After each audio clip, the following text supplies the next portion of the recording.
There's a case from 1977 that, no matter how many times you hear it, still sounds like it belongs in a horror novel rather than a police file. A murder was committed in Chicago. The killer left behind almost nothing.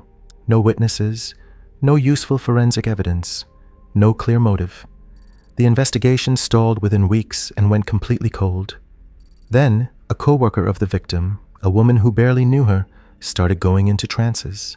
Her voice changed, her language changed, and the dead woman started talking through her, naming her own killer. That's not a campfire story.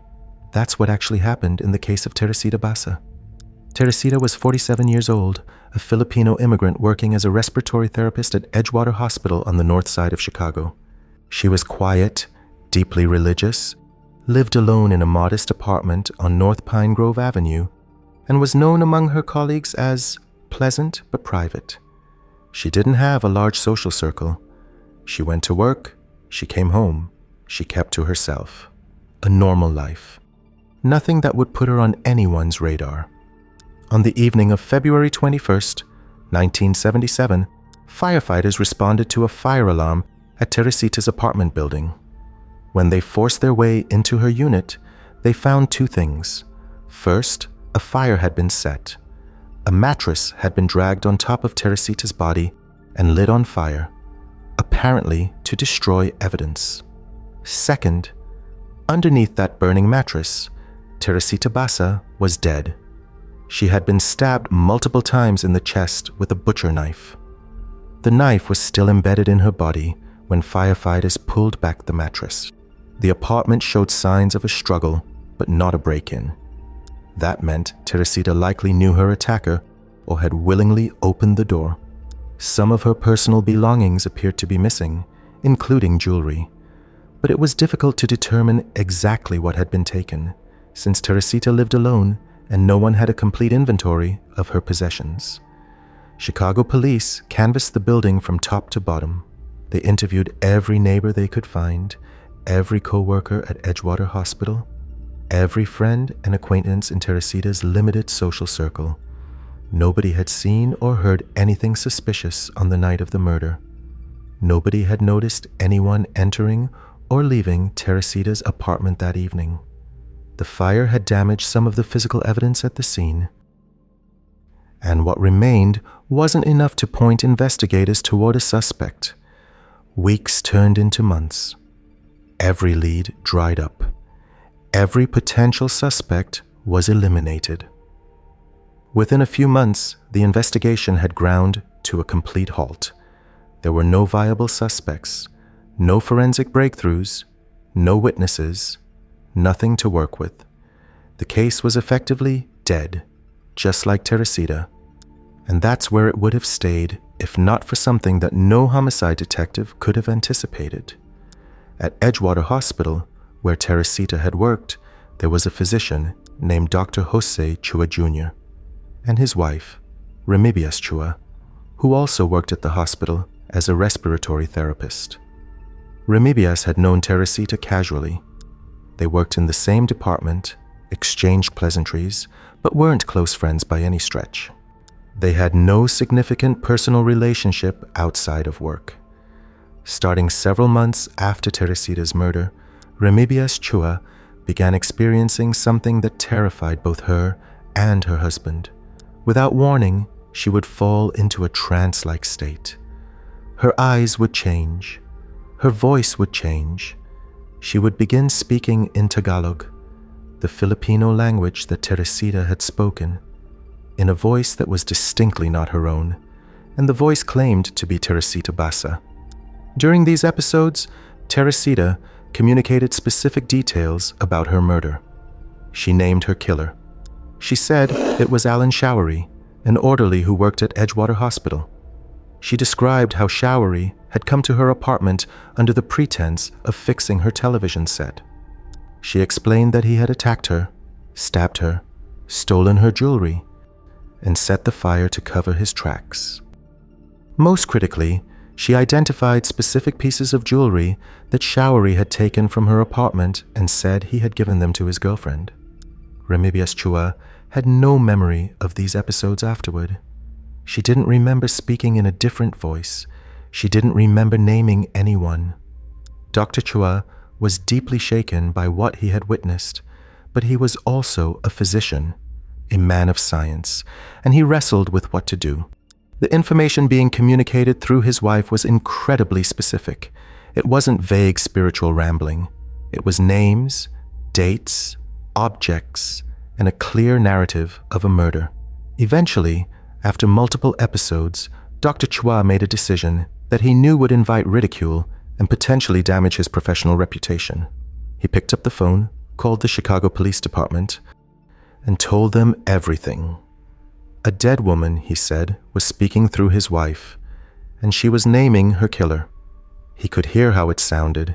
He said it anyway. The detectives who received this information were, predictably, skeptical.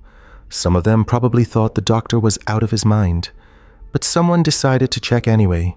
What did they have to lose? The case was stone cold. There were 0 other leads.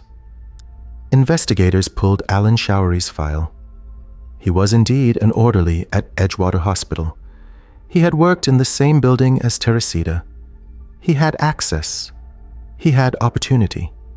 Detectives arranged to speak with Showery's girlfriend, and when they did, they found exactly what Teresita had described. Showery had given his girlfriend pieces of jewelry, specific pieces. Jewelry that was later confirmed to have belonged to Teresita Basa. The girlfriend had no idea where it came from. Showery had told her he bought it. When confronted with the jewelry evidence, Alan Showery's story fell apart almost immediately. He confessed. He admitted to going to Teresita's apartment on the night of February 21st under the pretense of helping her with her television.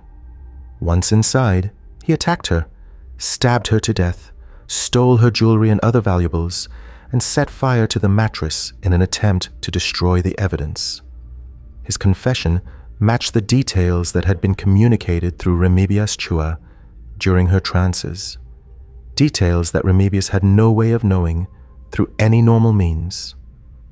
Alan Showery was arrested and charged with first-degree murder. At trial, his defense attorneys mounted an unusual legal challenge. They argued that the entire case was tainted by the supernatural origin of the lead that had initially directed police to their client. A confession obtained because of information from a ghost, they argued, raised serious questions about due process and investigative integrity. The court didn't agree. The physical evidence, Teresita's jewelry in Showery's possession, his own confession, and the circumstantial evidence tinning him to the crime scene, stood on its own, regardless of how police had been pointed in his direction. Showery was found guilty and convicted of murder.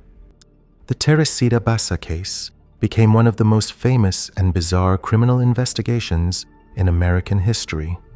It is, as far as legal scholars can determine, the only murder case in the United States that was essentially solved by testimony from a dead person. The Voice from the Grave case, as it came to be known, was featured in newspapers, magazines, television specials, and eventually a made-for-TV movie in 1996. Skeptics have offered alternative explanations over the decades. Some suggest that Remedios Chua might have subconsciously absorbed information from hospital gossip about Teresita and Showery.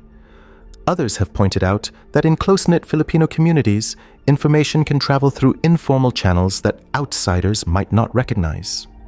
But none of these explanations fully account for the specificity of the details communicated during the trances. The name of the killer, the method of entry, the stolen jewelry, and where it ended up. Dr. Chua and his wife never sought attention for their role in the case. They didn't write a book or go on talk shows. They reported what happened, endured the scrutiny, and moved on with their lives. Whether you believe Teresita Basa genuinely spoke from beyond the grave, or whether you believe there's a more rational explanation buried somewhere in the details that nobody has managed to find yet, one single fact remains completely indisputable. Alan Showery murdered a woman and got away with it. Then he didn't. And the reason he didn't get away with it is something that absolutely no detective, no prosecutor and no forensic scientist has ever been able to fully or satisfactorily explain. A dead woman named her own killer. The police checked, and she was right.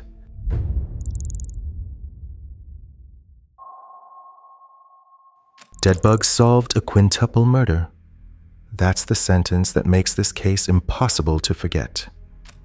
In 2003, a vice principal from Bakersfield, California, killed his estranged wife, her mother, and their 3 children, including a 6-week-old baby. He thought he had the perfect alibi. He was 2,000 miles away in Columbus, Ohio, visiting family. He had plane tickets. He had witnesses who could place him in Ohio. He had rental car records showing a vehicle picked up and returned in Columbus. It should have been airtight, but Vincent Brothers made one mistake. Actually, he made several. The biggest one involved insects. Vincent Brothers was 40 at the time, a respected educator working as vice principal at a Bakersfield elementary school. To the community, he was a professional, or someone who worked with children and was trusted by parents and colleagues alike. But behind that professional image, his marriage to 39-year-old Joni Harper Brothers was crumbling. They were separated, and the split was bitter. There was tension over the children, over money, over everything that comes with a marriage falling apart. Joni was living with her mother, 70-year-old Ernestine Harper, in a house on Bernard Street in Bakersfield. Their 3 children were with her, 4-year-old Marquez, 2-year-old Lindsay, and the baby, 6-week-old Marshall. On the early morning of February 16, 2003, someone entered the house on Bernard Street and murdered every single person inside. Joni, Ernestine, 4-year-old Marks, 2-year-old Lindsay, and 6-week-old baby Marshall, who was barely old enough to hold his head up, all 5 of them, gone. The crime scene was catastrophic, even by homicide detective standards. Multiple methods of killing were used across the 5 victims. The house was then doused and set on fire in what was clearly a deliberate attempt to destroy as much physical evidence as possible. When firefighters arrived and put out the blaze, they found the bodies. 5 people dead inside a single house, 3 of them children who hadn't even started kindergarten yet. Bakersfield police immediately began looking at Vincent Brothers. In cases involving the murder of a spouse and children, the estranged partner is always the first suspect. But when they checked his whereabouts, Brothers had what appeared to be an ironclad alibi. He had flown from Los Angeles to Columbus, Ohio, on February 13th to visit family. He had rented a Dodge Intrepid from a budget rental counter at the Columbus airport. He had been seen by relatives in Ohio on February 14th and 15th. He returned the rental car and flew back to California after the murders were discovered. The alibi looked solid. On paper, Vincent Brothers was 2,000 miles away when his family was killed. But investigators noticed something almost immediately when they examined the rental car records. The Dodge Intrepid that Brothers had rented in Columbus had been returned with an extraordinary amount of additional mileage on the odometer.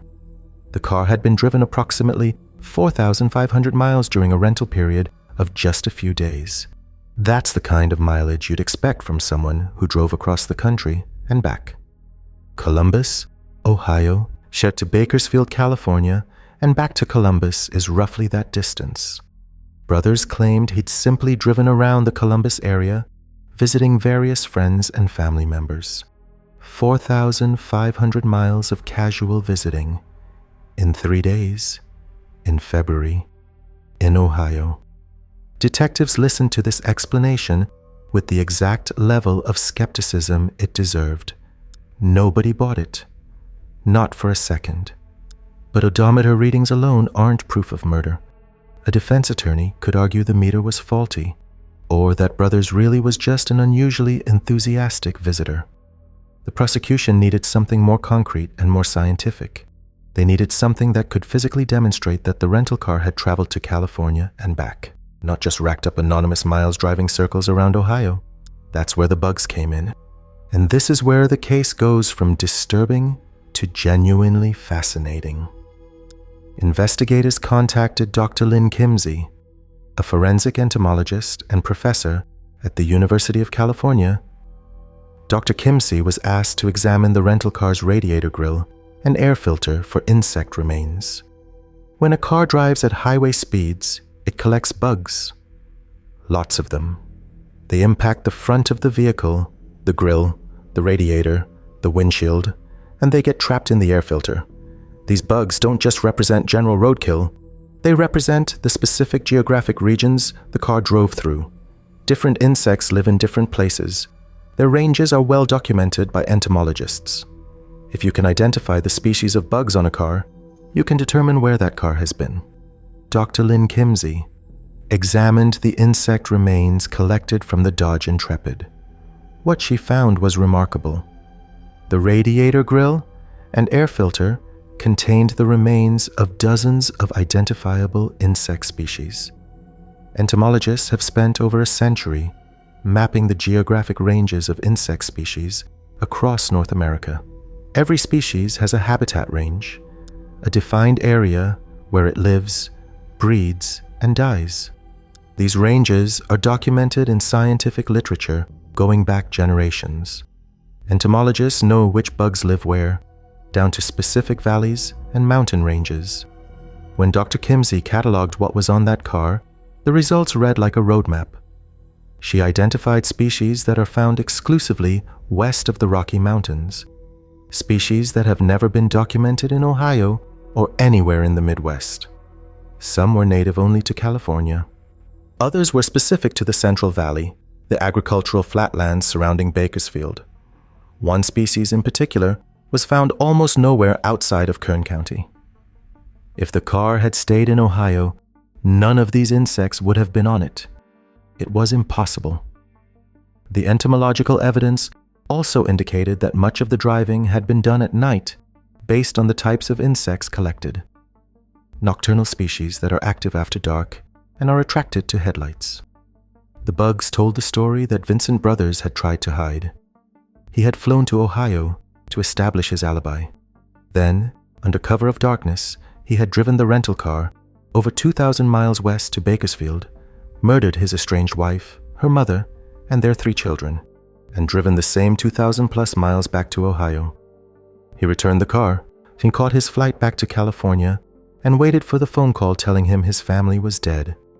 Think about the cold-blooded calculation involved. He didn't just plan a murder. He planned a cross-country road trip specifically designed to create an alibi. After being seen by relatives in Ohio, on the 14th and 15th, he got in the rental car and drove west, through the night, across Ohio, Indiana, Illinois, Missouri, Kansas, Colorado, through the mountain passes of the Rockies in the dead of February, across the desert into California, and down into the Central Valley, over 2,000 miles, roughly 30 hours of continuous driving. He arrived in Bakersfield, killed his wife, her mother, and their 3 children, including a 6-week-old baby, set the house on fire, got back in the car, and drove the entire route in reverse. 2,000 miles back to Ohio, returned the rental car, caught his flight home. That's not rage. That's not a crime of passion. That's a military operation executed by a man who expected to get away with it. Vincent Brothers was arrested and charged with 5 counts of first-degree murder with special circumstances. His trial in 2007 was one of the most closely watched cases in Kern County history. The prosecution called 137 witnesses. The insect evidence from Dr. Kimsey was a centerpiece of the case, alongside the damning mileage records, cell phone data that showed gaps consistent with the cross-country drive, and testimony from family members and associates about the deteriorating relationship between Vincent and Joni.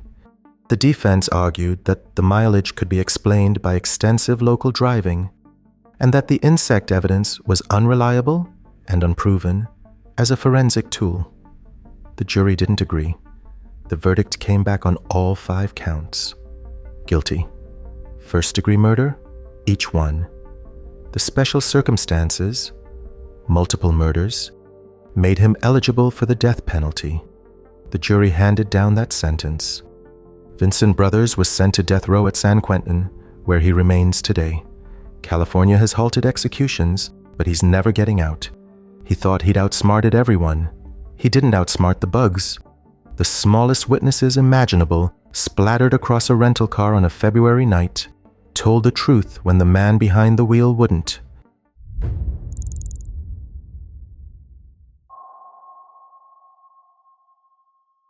In September 1989, a 24-year-old mother from Jefferson County, Missouri, was convicted of murdering her own baby boy with antifreeze. She was sentenced to life in prison without parole. She maintained her innocence from the moment she was arrested through her trial and into the first months of her sentence. Nobody believed her. The prosecutors didn't. The jury didn't. Even some members of her own family had their doubts. The evidence seemed clear. Toxicology reports showed ethylene glycol, antifreeze, in her infant son's blood. Case closed.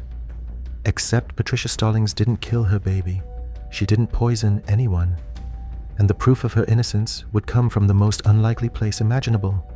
Her second child, born while she sat in a prison cell waiting to die behind bars.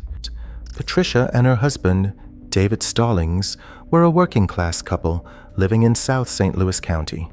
Their first son, Ryan, was born in the summer of 1989. By all accounts, Patricia was a devoted, loving mother. There was nothing in her history that suggested any capacity for violence, let alone against a child.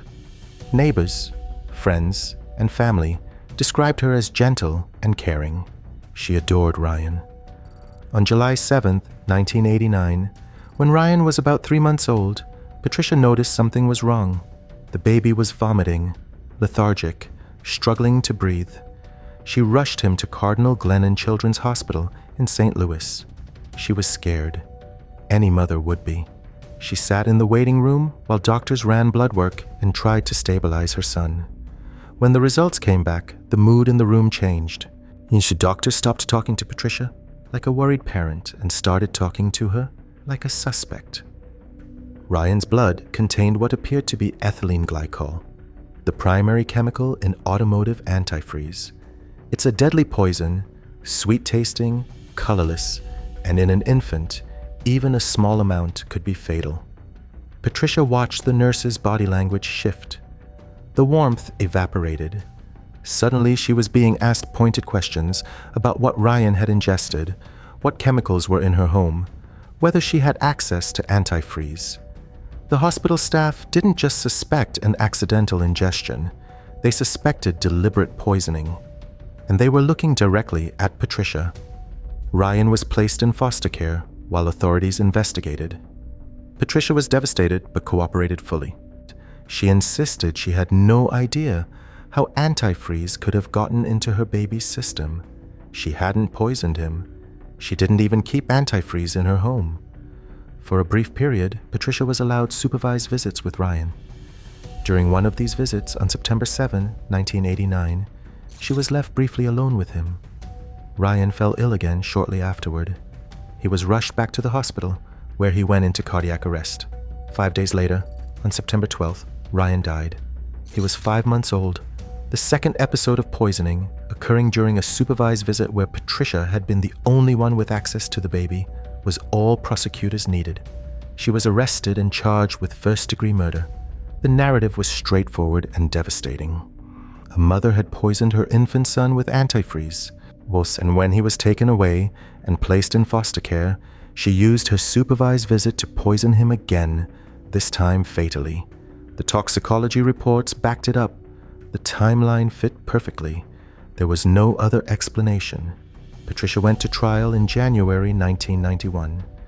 Her defense attorney argued that she was innocent, that there had to be another explanation, but the scientific evidence seemed insurmountable.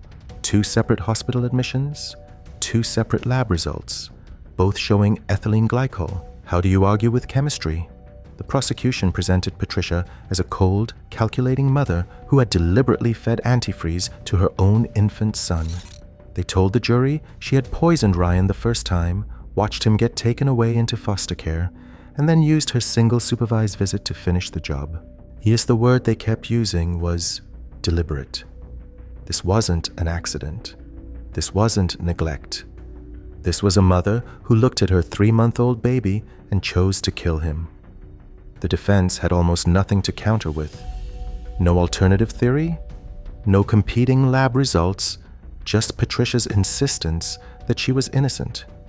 In the face of what appeared to be objective, irrefutable science, that wasn't enough. The jury came back with a guilty verdict. First-degree murder. Life in prison without the possibility of parole. Patricia Stallings was sent to the Chillicothe Correctional Center in Missouri. She was 24 years old, and she would spend the rest of her life in prison for a crime that, as it turned out, never actually happened.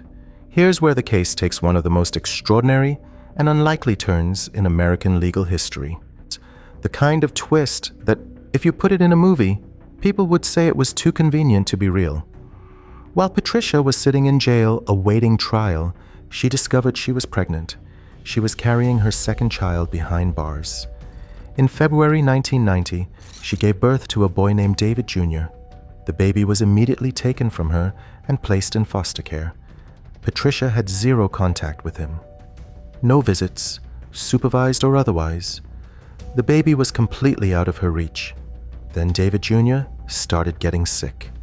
The exact same symptoms Ryan had shown: vomiting, lethargy, failure to thrive, metabolic distress. The foster parents brought him to the hospital, where doctors ran the same battery of tests. And here's the thing that changed everything. David Jr. was diagnosed with methylmalonic acidemia, or MMA. It's an extremely rare inherited metabolic disorder occurring in roughly 1 out of every 50,000 births. The body can't properly break down certain proteins and fats. When those compounds build up, instead of being metabolized, they produce toxic acids that flood the bloodstream. In an infant, the effects are devastating: seizures, vomiting, organ failure, coma. Without treatment, it kills. And because both parents have to carry the gene, every child they have together has a 1 in 4 chance of inheriting it. The critical detail: the chemical signature of MMA in blood tests can look almost identical to ethylene glycol poisoning. Almost identical. The molecular structures produce similar peaks on a gas chromatograph. If a lab technician wasn't specifically looking for MMA, and why would they? When it's that rare, the results could easily be misread as antifreeze. David Jr.'s diagnosis immediately raised a massive red flag. If the second baby, who had never been anywhere near Patricia, had a genetic condition that mimicked antifreeze poisoning, wasn't it possible, likely even, that Ryan had the same condition? Enter William Sly, a biochemistry professor at St. Louis University. One evening, Dr. Sly was watching television and happened to catch a segment about Patricia's case on the show Unsolved Mysteries. Something about the story nagged at him. A baby with those symptoms. A mother who insisted she was innocent. A second baby with MAAE. He was a biochemist who had spent decades studying metabolic disorders. He knew what MMA looked like in lab results. And he knew exactly how easily it could be confused with something else on standard hospital equipment. He contacted Patricia's attorneys and obtained a sample of Ryan's stored blood.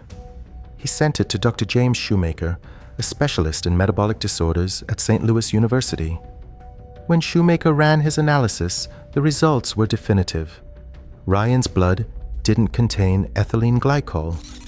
It contained methylmalonic acid. The baby had the same genetic condition as his brother. The original lab tests had been wrong. Further investigation revealed that the testing methodology used by the lab that analyzed Ryan's blood was fundamentally flawed. When independent labs ran the same tests using the same methodology, nearly half of them produced incorrect results that could be mistaken for ethylene glycol.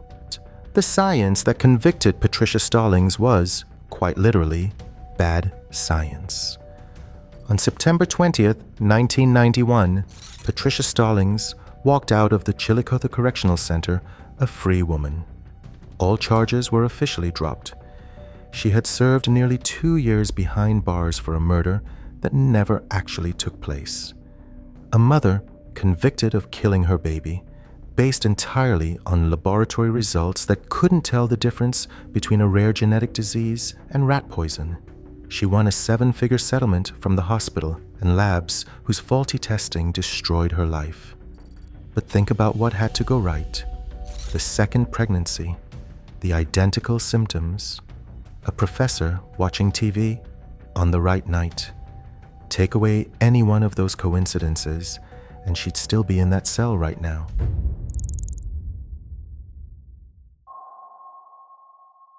For 27 years, the only thing anyone knew about the killer was what they were wearing: a clown costume, full face paint, a curly wig, a bright outfit, balloons in one hand, flowers in the other. That's what showed up at Marlene Warren's front door on a Sunday morning in May 1990. That's what pulled the trigger. And for nearly 3 decades, that's all anyone had to work with: a clown at the door with a gun.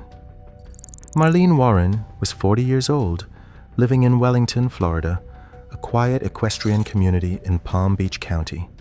She and her husband, Michael, ran a used car business and rented out rental properties around the area. Neighbors knew them as a well-off couple, though people close to the family understood the marriage wasn't exactly solid. Michael had been having an affair. Marlene apparently knew about it. He and the tension between them had been building for months. On the morning of May 26, 1990, Marlene was at home with her son Joe, who was 22 at the time. It was an ordinary Sunday. Nothing unusual about the day. Nothing that would suggest anything was about to happen. Just before 11 in the morning, the doorbell rang. Marlene walked to the front door and opened it. Standing on her porch was someone in a full clown costume. Orange curly wig, white face paint, a brightly colored outfit. In one hand, a bouquet of white carnations. In the other, 2 silver mylar balloons. One shaped like flowers and the other reading, "You're the greatest." It looked like some kind of delivery. A birthday surprise, maybe. Something cheerful and harmless. The clown handed Marlene the flowers. She reportedly smiled, maybe even laughed at the absurdity of it. Then the clown raised a .38 caliber revolver and shot her point blank in the face. Joe heard the gunshot and ran to the door. He saw the clown walking calmly back toward a white Chrysler LeBaron parked in the driveway. No rushing, no panic. The clown got in the car and drove away. Neighbors who witnessed fragments of the scene later confirmed the surreal image. A clown walking away from a shooting, getting into a white sedan. Marlene was rushed to the hospital but never regained consciousness. She died 2 days later on May 28th. The image of a clown-masked killer became one of the most bizarre and terrifying crime scenes in Florida history. Detectives were swimming in an absolutely surreal case from the very beginning. They started pulling at every thread they could find. Pretty quickly, 2 investigators identified the white Chrysler LeBaron. It had been rented from a local Enterprise dealership just days before the murder by a woman using a fake driver's license. The rental agreement was signed with a name that didn't match anyone in any database. A ghost identity, created specifically for this purpose. The fake driver's license used to secure the rental was convincing enough to fool the Enterprise clerk, which meant someone had gone to the trouble of manufacturing identification in advance. The costume had been purchased from a shop called Fifi's on Southern Boulevard in West Palm Beach. A complete clown suit, wig, face paint, and makeup. Witnesses at the costume store remembered a woman coming in and buying the whole getup a few days before the murder. She wasn't browsing. She wasn't in a rush. She walked in, told the clerk what she needed, and purchased everything in a single transaction. She knew exactly what she wanted. The Mylar balloons came from a separate party store, the flowers from somewhere else. Each piece of the disguise was sourced from a different location. Then came the detail that turned investigators' stomachs. A woman matching the description had practiced the approach in advance. She rehearsed holding the balloons in one hand and the flowers in the other, while keeping a third hand free. Except she didn't have a third hand. So she figured out how to pin the flowers against the balloons and still draw the weapon. She practiced this multiple times. She worked out the logistics of walking up to a front door, looking cheerful and harmless while concealing a loaded revolver. This wasn't impulsive. This wasn't a crime of passion. Thus, this was rehearsed, planned, and choreographed down to the grip. All roads pointed toward one person, Sheila Keene, Michael Warren's mistress.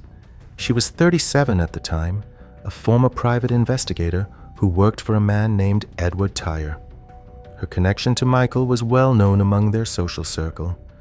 Multiple witnesses described her as someone with a motive. If Marlene was out of the picture, Sheila could have Michael to herself. But the evidence, while circumstantial, wasn't enough. Hair fibers found in the clown wig appeared to match Sheila's, but forensic hair analysis in 1990 was still limited. Witness identifications were shaky.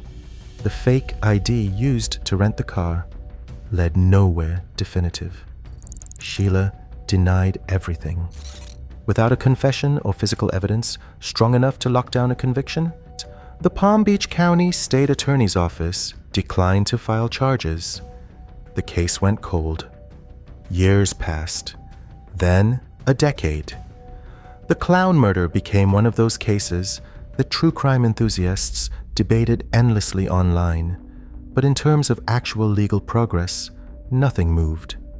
And then something happened that should have blown the whole thing open, but instead made the case even more infuriating. Sheila Keene and Michael Warren got married in 2002. 12 years after Sheila allegedly murdered his wife, Michael married the prime suspect in Marlene's murder. They moved to a 15-acre property in Abingdon, Virginia, a small town in the Appalachian foothills, about as far from Palm Beach County as you can get while staying on the East Coast. They opened a restaurant called Purple Cow and ran it together. Regulars knew them as a friendly couple. They went to community events. They attended local functions. Sheila went by Sheila Keene Warren. Nobody in Abingdon had any reason to wonder about their past. If you sat at their bar and ordered a burger, you'd have no idea the woman refilling your drink was the prime suspect in one of Florida's most infamous unsolved murders. Meanwhile, the investigation never officially closed. Palm Beach County detectives kept the file active. Every few years, someone would pull it out, look through the evidence again, and put it back. Sheila's name was still written all over the case. Everyone believed she did it, proving it was the problem. As forensic science advanced through the 2000s and 2010s, investigators periodically re-examined the physical evidence, hoping new technology might give them what 1990s forensics couldn't. The development they were waiting for finally arrived with the evolution of DNA analysis. In the mid-2000s, cold case detectives working with the Palm Beach County Sheriff's Office sent key evidence for reanalysis using modern DNA profiling techniques that simply hadn't existed in 1990. The results were damning. DNA recovered from evidence connected to the crime was linked to Sheila Keene Warren. Combined with the original circumstantial evidence, the costume shop visits, the rented car, the motive, the witness statements, investigators finally had enough. On September 28, 2017, Sheila Keene Warren was arrested at her Virginia home and charged with first-degree murder. She was 64 years old. 27 years had passed since the morning she allegedly showed up at Marlene Warren's front door in a clown suit. The arrest made national headlines immediately. The killer clown case, as it had been known for decades, was finally moving forward. Sheila was extradited to Florida to face trial. The legal proceedings dragged on for years. Defense attorneys fought over evidence admissibility, DNA, methodology, and the reliability of decades-old witness testimony. Multiple delays pushed the trial back again and again. At one point, Michael Warren was also investigated for his potential involvement in the murder plot, but he was never charged. He died in 2021 before the case went to trial. Finally, in March 2023, facing the mountain of evidence stacked against her and the prospect of a life sentence if convicted at trial, Sheila Keene Warren entered a guilty plea. She pleaded guilty to second-degree murder. Second degree, not first. And the plea deal meant she avoided a potential life sentence. In March 2023, Sheila Keene Warren pleaded guilty to second-degree murder. She was sentenced to 12 years. With time served since her 2017 arrest, she could be out in a few years. 12 years for shooting a woman in the face while dressed as a clown. Marlene opened her door and smiled, because who wouldn't? It was absurd. It was almost funny. Then it wasn't.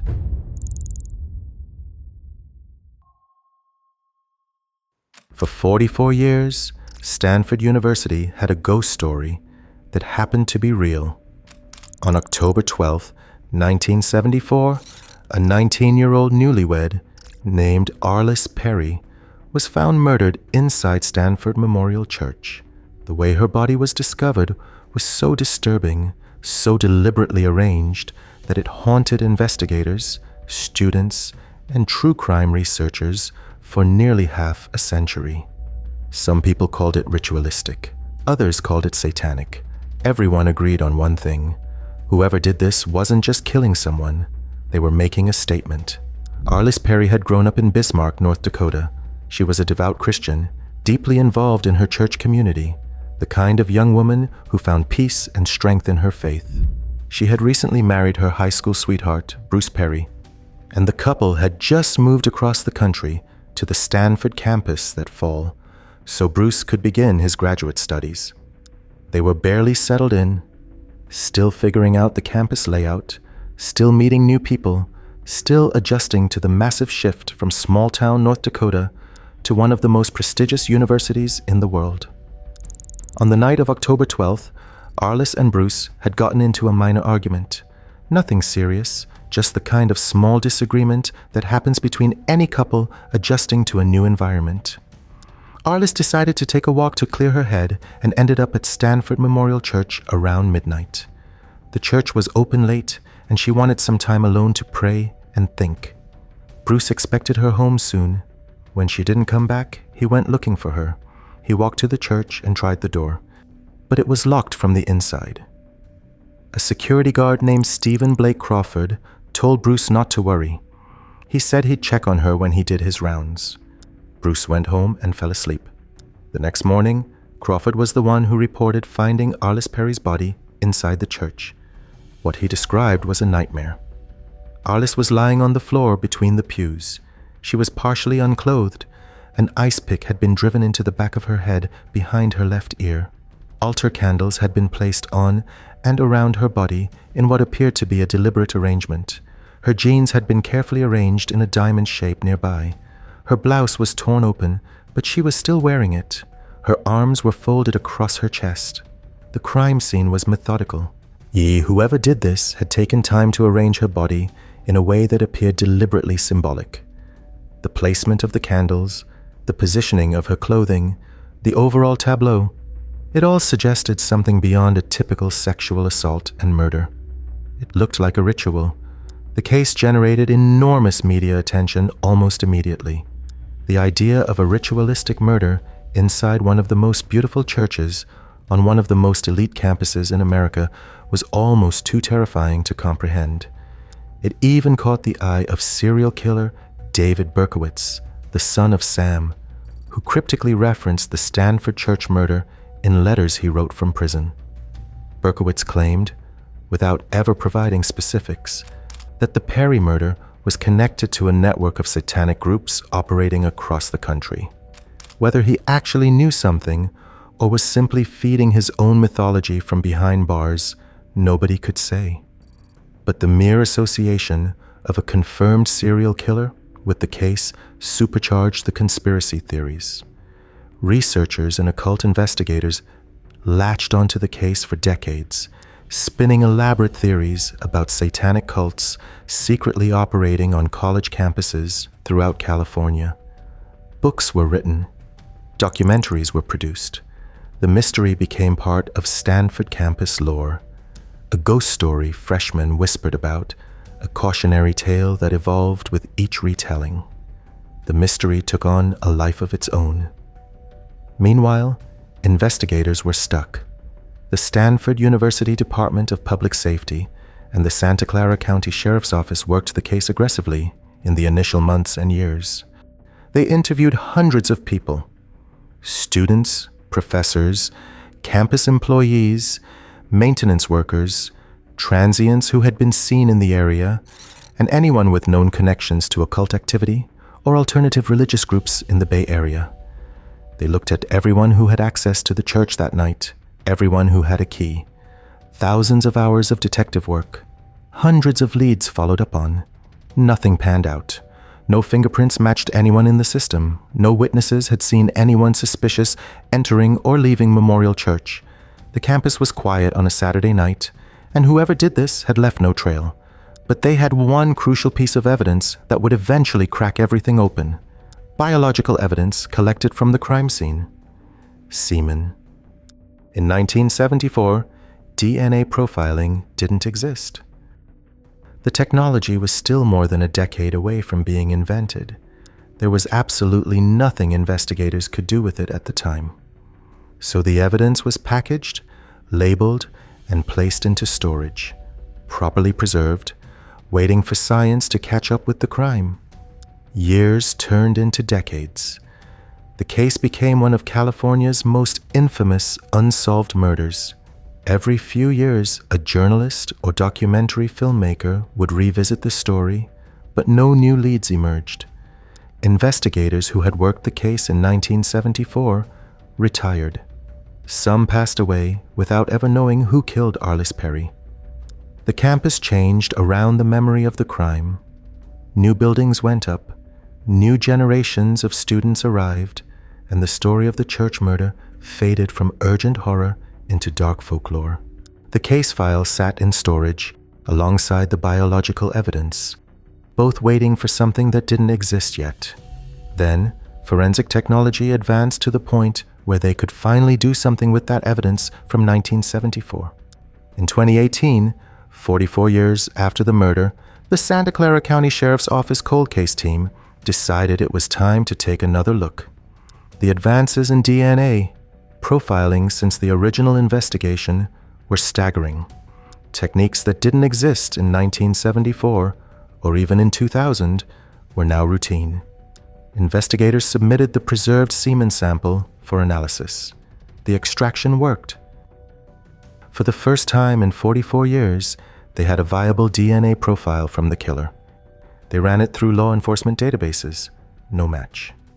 Then they turned to genetic genealogy, a technique that had only become viable in recent years, uploading the profile to public genealogical databases and building family trees from distant matches.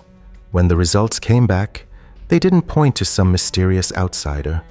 They didn't lead to a satanic cult or a shadowy figure from the Stanford underground. The DNA matched Stephen Blake Crawford, the security guard, the man who had told Bruce Perry not to worry about his wife, the man who locked the church doors that night, the very first person on the scene the next morning, the man who discovered the body and called it in, Stephen Blake Crawford. Think about that for a moment. This man had been interviewed during the original investigation. He had given statements to detectives. He had sat across from them. He described finding the body, answered their questions, and walked out of the room a free man. He had been treated as a witness, not a suspect. For 44 years, while investigators chased satanic cults and conspiracy theories, while books were written and documentaries filmed, while the case became campus legend, the killer had been right there from the very beginning. He had spoken to the victim's husband on the night of the murder, told him not to worry, then locked the doors and did what he did. He filed the initial report. He played the role of the concerned employee who made a terrible discovery. And then he quietly went about his life for the next 4.5 decades. On June 28, 2018, investigators went to Stephen Crawford's home in San Jose with an arrest warrant. They had their evidence. They had their man. 44 years of waiting were about to end. But Stephen Blake Crawford had other plans. He wasn't going to face a jury. He wasn't going to sit in a courtroom while prosecutors described what he did to Arliss Perry in that church. When officers arrived at his San Jose home with the warrant, Crawford retreated into another room. Moments later, they heard a single gunshot. Stephen Blake Crawford was dead before anyone could put handcuffs on him, before anyone could ask him why. The Santa Clara County Sheriff's Office named him as the killer. The case was closed.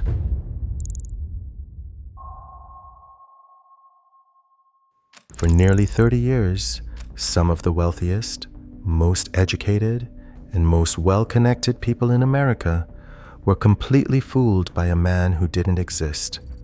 He called himself Clark Rockefeller.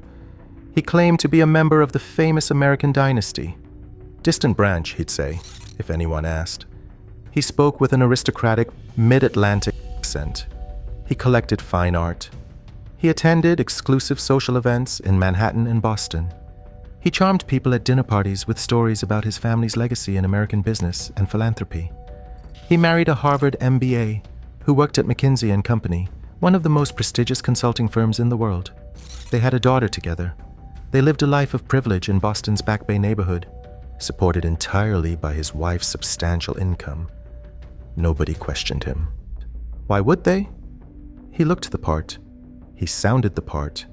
He moved through elite circles with the ease of someone who had been born into them. For decades, Clark Rockefeller was exactly who he said he was. Except he wasn't Clark Rockefeller. He wasn't a Rockefeller at all. He wasn't even American. His real name was Christian Karl Gerhartsreiter.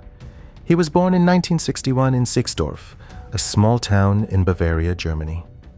He came to the United States as a teenager in 1978 on a student visa, arriving in Connecticut with almost nothing.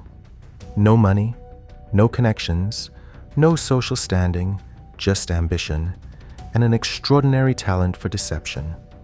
What he did over the next 3 decades is almost incomprehensible in its audacity. Gerhartsreiter cycled through a series of increasingly elaborate false identities, each one bolder and more ambitious than the last. Yes, he was Chris Gerhardt for a while. Then, Christopher Chichester, an English aristocrat supposedly descended from British nobility. Then, Christopher Crowe, a Wall Street broker. And finally, his masterpiece, Clark Rockefeller. Each identity was more refined than the last, each one getting him closer to the world he wanted to inhabit. He was a chameleon, constantly reinventing himself, discarding old lives like worn-out costumes and slipping into new ones without missing a beat. But behind the polished exterior and the fake pedigree, there was a much darker story, one that involved a missing couple, bones buried in a backyard, and a murder that wouldn't be discovered for nearly a decade after it was committed. In 1985, while living in San Marino, California, under the name Christopher Chichester, Yeats Gerhartsreiter was renting a guest house on the property of Ruth Didi Sohus.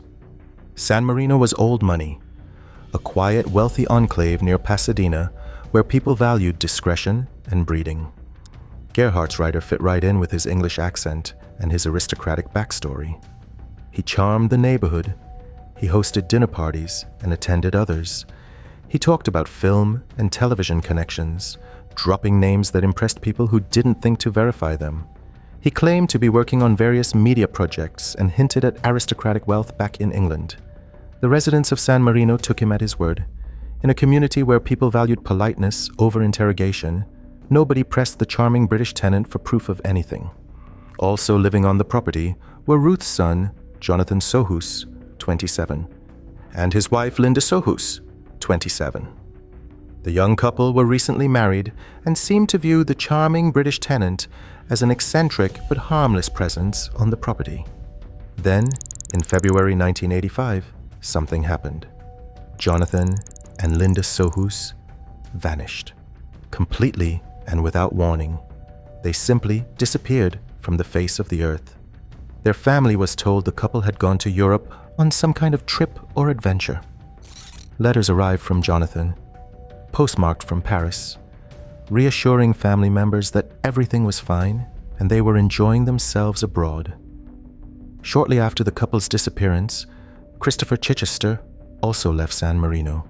He took Jonathan's pickup truck with him. He left no forwarding address.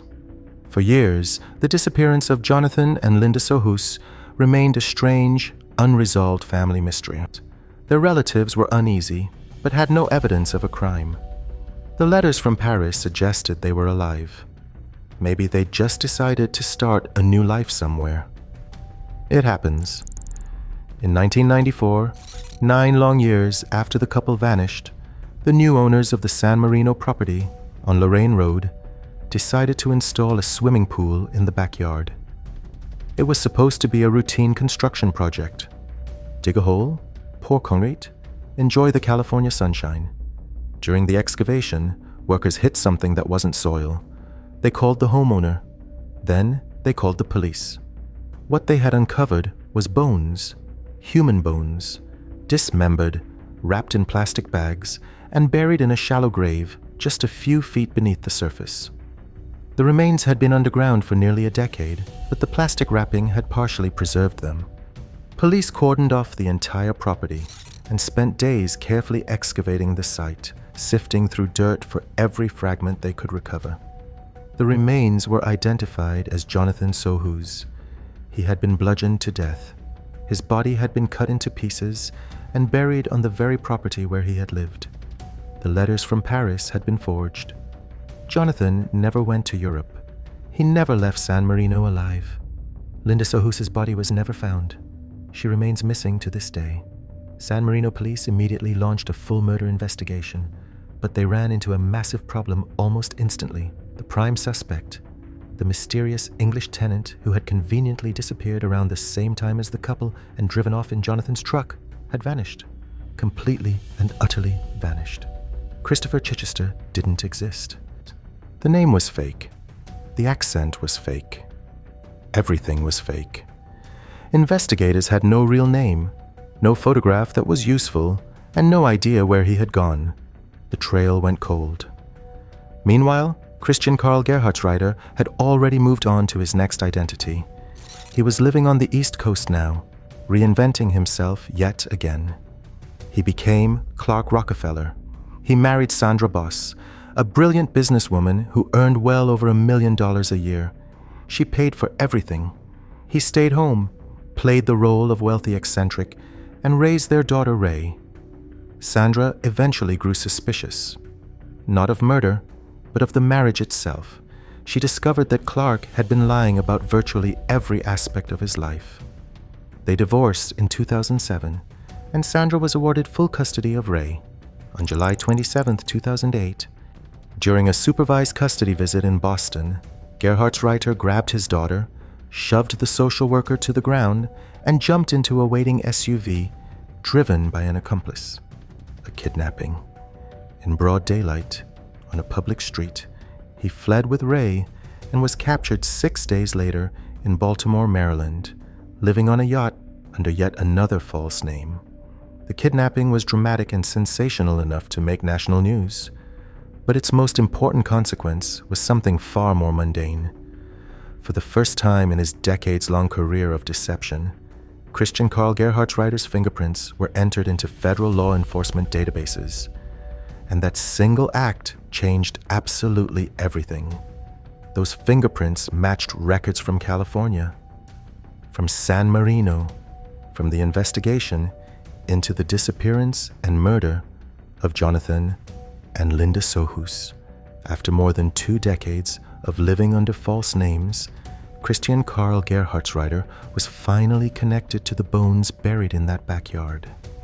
In 2011, he was charged with the first-degree murder of Jonathan Sohus. It had been 26 years since the murder and 17 years since the bones were found. The trial took place in 2013 in a Los Angeles courtroom. Prosecutors presented a detailed case built on circumstantial evidence. Gerhardt's Reiter's presence at the property, his disappearance at the same time as the victims, his use of Jonathan's truck, the forged letters from Paris, and his decades-long pattern of deception and identity theft. One particularly chilling detail emerged during the investigation. At one point during his life in America, Gerhardt's Reiter had used the social security number of David Berkowitz, the son of Sam serial killer, to obtain employment. Whether this was coincidence or deliberate provocation was never determined. The jury found Christian Karl Gerhardt's Reiter guilty of first-degree murder, 27 years to life. He's still in a California state prison. Linda Sohus has never been found. He was never a mastermind. He was just a patient liar who understood one thing about people. They see what they want to see. Tell them you're a Rockefeller, and most won't bother checking. He counted on that for 30 years. He was right until he wasn't.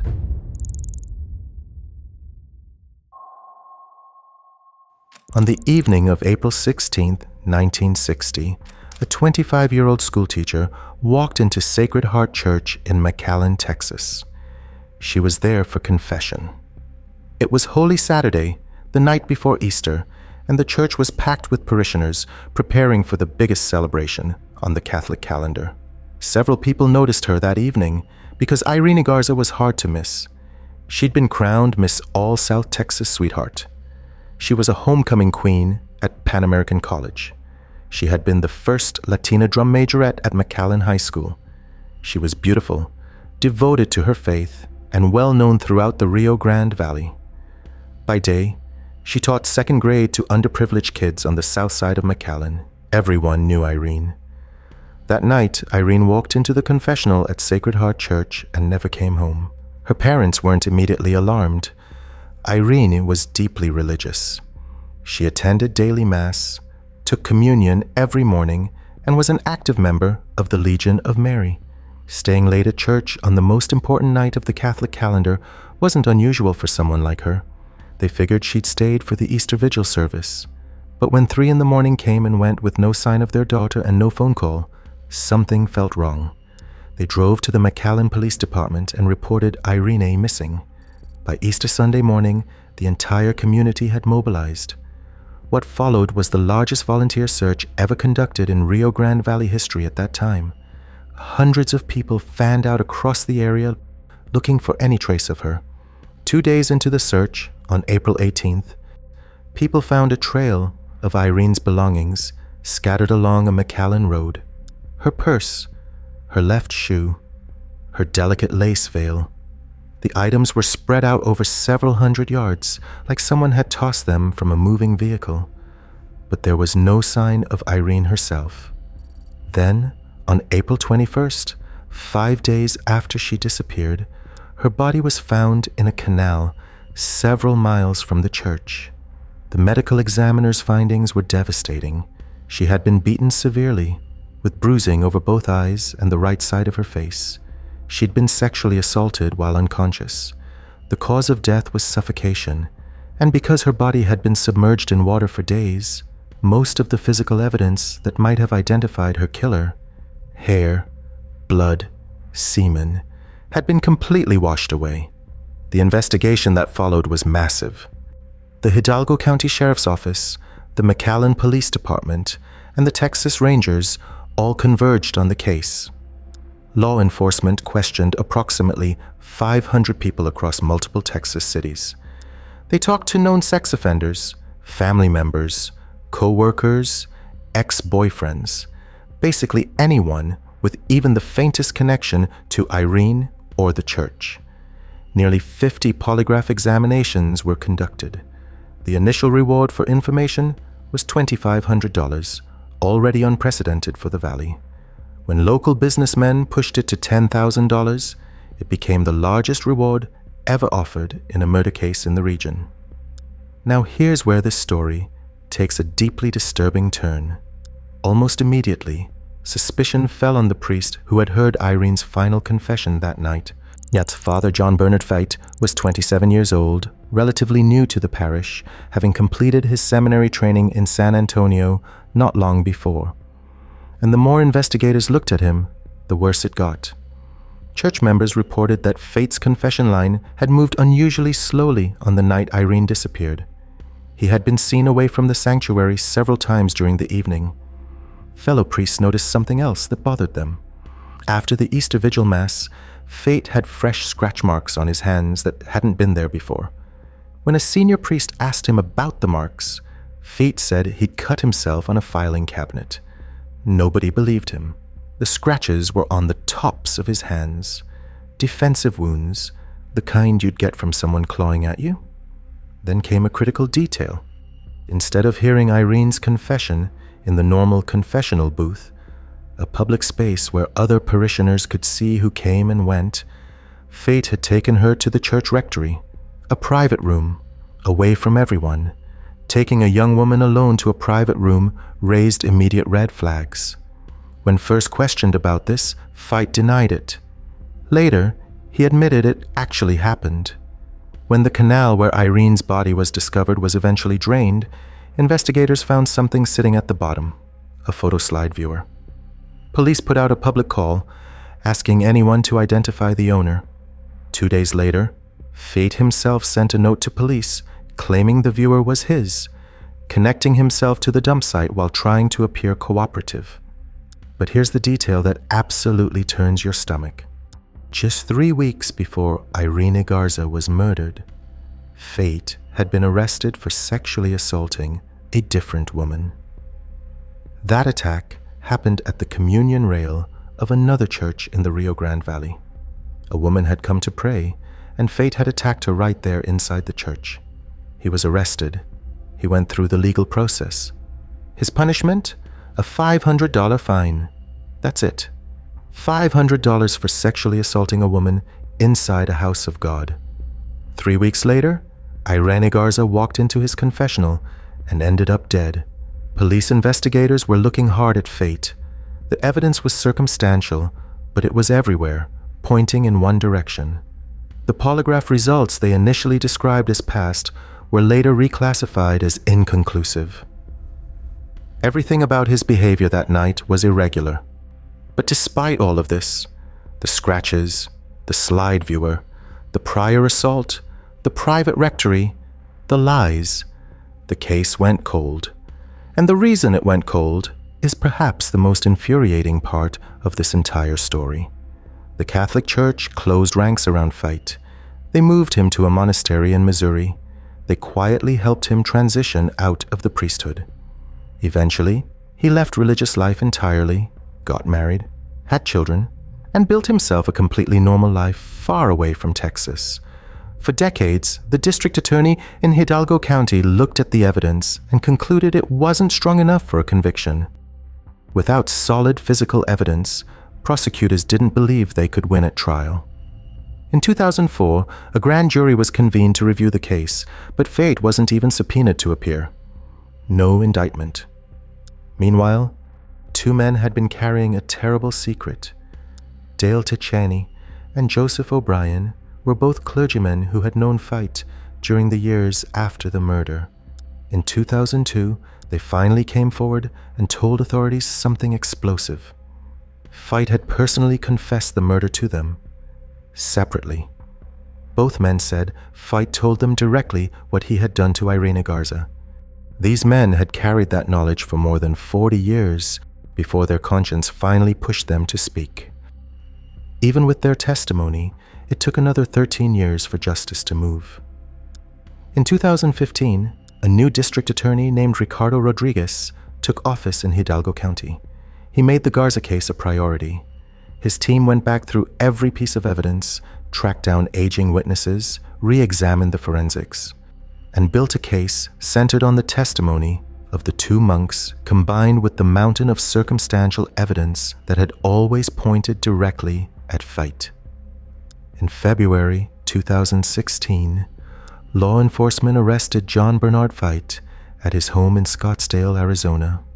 He was 83 years old, living quietly in retirement. He had gotten away with murder for 56 years. Feit was extradited back to Texas and formally charged with murder with malice. The arrest made national headlines. After more than 5 decades, the priest who killed a woman in his confessional was finally going to face a jury. His trial began in late November 2017. The prosecution laid out every piece of the puzzle. The scratch marks on his hands, Easter morning. His slide viewer found in the canal, the sexual assault at the other church just 3 weeks earlier. He is taking Irene to the private rectory instead of the confessional. His initial lies about what happened that night, and the most devastating evidence of all, the direct testimony from Tacheny and O'Brien that Feit had confessed to killing her. On December 7th, 2017, more than 57 years after he murdered Irene Garza, the jury found John Bernard Feit guilty of murder with malice. He was sentenced to life in prison. Feit died behind bars in February 2020 at the age of 85. In 57 years, he never publicly admitted to unaliving Irene Garza. Not once.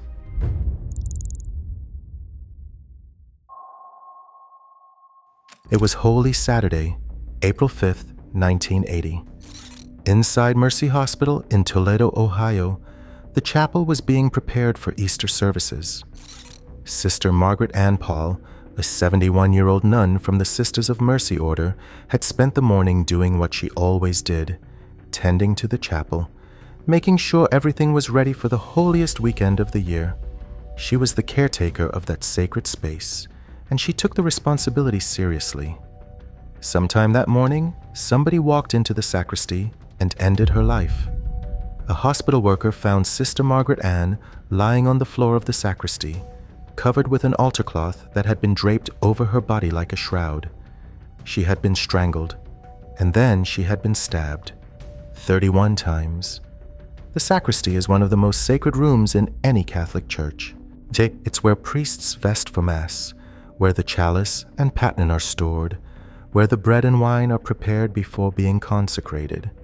On Holy Saturday morning, the day before Easter, it would normally be quiet, orderly, filled with the careful preparations for the biggest liturgy of the year. Instead, it was a crime scene. But it wasn't just the number of stab wounds that horrified investigators, it was the pattern. 9 of those wounds were arranged in the shape of an inverted cross over her chest. An inverted cross, in a Catholic context, is a deeply blasphemous symbol. Her clothing and body had been deliberately arranged in a way that suggested sexual assault, though it wasn't entirely clear that one had occurred. The scene looked staged, deliberate, almost ceremonial in its brutality. Someone had taken their time. Someone had turned a murder into something ritualistic. The weapon was identified as a narrow, sword-shaped instrument based on the shape and depth of the wounds. Investigators believed it was some kind of letter opener or decorative blade, but they couldn't immediately locate it. Whoever had done this had brought the weapon and taken it with them. Police began their investigation the only way they could. Who had access to the hospital chapel that morning? Mercy Hospital wasn't a public church where anyone could wander in off the street. The chapel was inside the hospital itself. Access was restricted to hospital staff, patients, and clergy. Not many people could have walked into the sacristy that morning without someone noticing. The list of potential suspects was short, and one name kept coming up over and over again. Father Gerald Robinson, the hospital chaplain. Robinson worked alongside Sister Paul at Mercy Hospital. He ministered to the sick and dying. He said Mass in the very chapel where she was found dead. 3 witnesses told investigators they had seen Robinson near the chapel around the time of the killing. Detectives brought Robinson in for questioning about 2 weeks after the murder. The interview was reportedly going well. Robinson was nervous. The detectives were pressing him. They had him sitting in a room at Toledo Police Headquarters, and they were building toward the key questions about his movements that morning. And this is where the story takes an infuriating turn. Right in the middle of the interview, Deputy Police Chief Ray Vedder, who was himself a practicing Catholic, broke off the interrogation. He didn't just end it early. He allowed a Monsignor from the Toledo Diocese to walk into police headquarters and personally escort Father Robinson out of the building.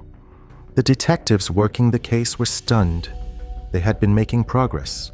They believed Robinson was close to cracking, and their own deputy chief had pulled the plug. Not because the evidence was weak, but because the suspect was a priest and the church had intervened. The message was unmistakable. The institution would protect its own, and the police would let them. The detectives were furious. Dean Mandros, the chief of the criminal division in the Lucas County Prosecutor's Office, later described the scene. He said Vetter's interference upset the detectives to no end. This was completely against normal procedure. You don't stop a homicide interrogation in progress. You absolutely don't let a murder suspect leave police headquarters under escort from his own church leadership. But that's exactly what happened. And it got worse. Vetter then asked the detectives to hand over their reports and case notes on the investigation. Some of those reports were never seen again. They simply vanished from police files.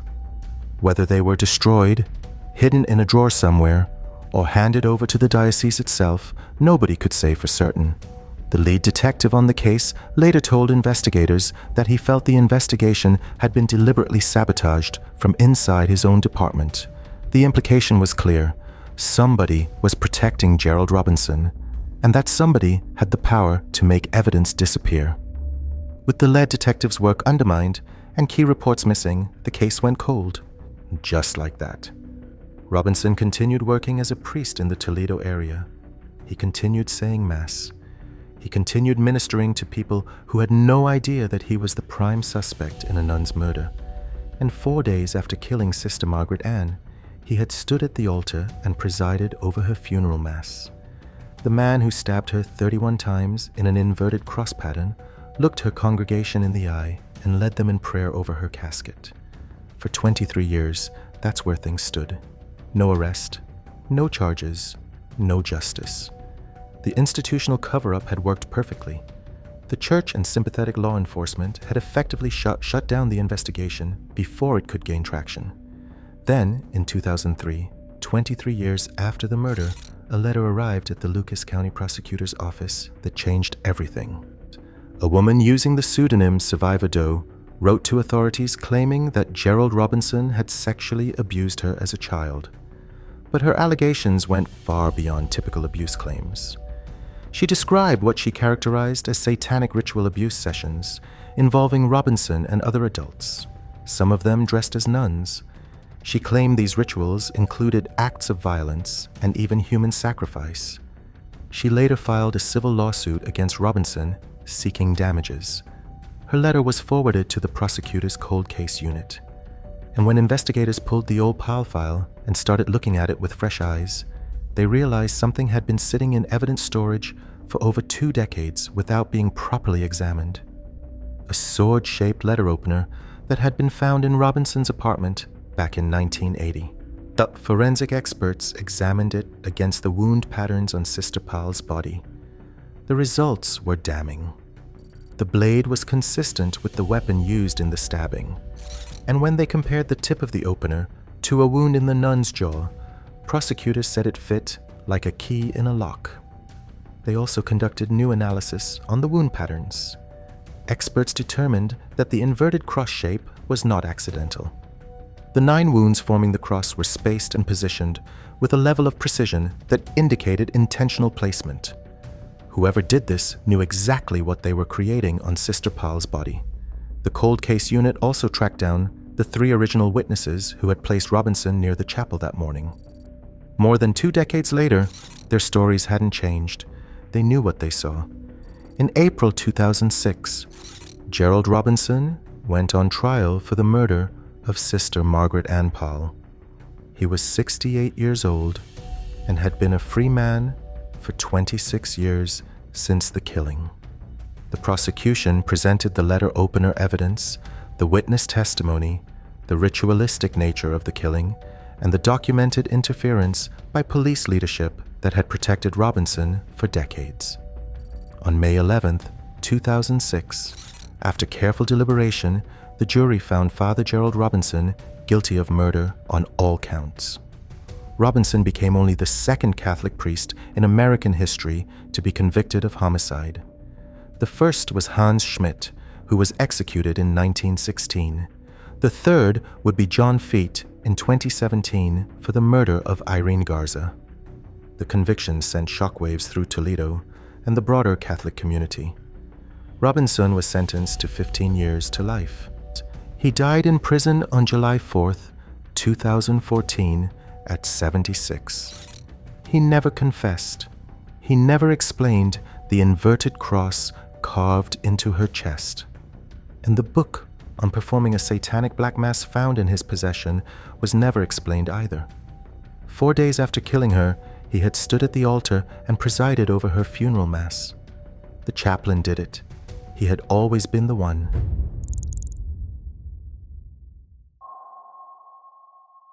On a summer afternoon in 1974, a 12-year-old girl was walking her dog through the sand dunes near Race Point Beach in Provincetown, Massachusetts. It was the kind of place where people came to enjoy the Cape Cod sun, walk along the water, maybe watch the boats go out. The dog pulled ahead, sniffing at something in a sandy depression between the dunes. The girl followed. What she found there would become one of the most enduring unsolved mysteries in New England history. A woman's body, badly decomposed, lying face down in the sand. She had been bludgeoned to death with what investigators later determined was likely a military-style entrenching tool. The blows had been so severe that she was nearly decapitated. Her body had been violated after death, and both of her hands, along with part of one forearm, he had been severed and removed from the scene. Gone. Taken by whoever killed her, almost certainly to prevent identification through fingerprints. She had been left lying on a green and white beach towel. She had a hair elastic on one wrist. She was wearing what appeared to be blue jeans or dungarees. A pair of Wrangler jeans lay nearby. That was it. No identification, no wallet, no purse, no jewelry except a gold crown on one tooth. No one matching her description had been reported missing anywhere in Massachusetts or the surrounding states. She was, for all intents and purposes, a woman who appeared out of nowhere and was killed by no one. For the next several weeks, investigators worked around the clock trying to figure out who this woman was and who had killed her. Yes, the Provincetown Police and the Massachusetts State Police threw everything they had at the case. They brought in forensic experts. They consulted with the FBI. They distributed composite sketches nationwide. They ran dental records through every database they had access to. Nothing matched. Nobody claimed her. Nobody recognized the sketches. She remained unidentified, and so she became known by the only name anyone could give her, the Lady of the Dunes. The case became legendary over the decades. It was one of the oldest and most well-known Jane Doe cases in the United States, a fixture of true crime lore that attracted amateur investigators, journalists, authors, and conspiracy theorists in equal measure. One of the most fascinating theories involved the film Jaws, which had been shooting on nearby Martha's Vineyard in the summer of 1974. Author Joe Hill, the son of Stephen King, examined still photographs from the movie and pointed out that a woman visible in one of the crowd scenes bore a striking resemblance to the composite sketches of the Lady of the Dunes. If that were true, the victim might have been one of the local extras hired for the beach scenes, filmed alive just weeks before she was killed.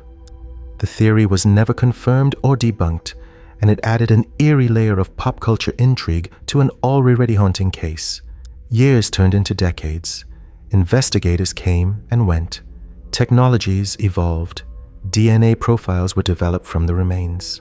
Isotope analysis was conducted on her hair and bones, suggesting she may have been of European origin, possibly from the northeastern United States, or even a recent immigrant from Scandinavia or Eastern Europe.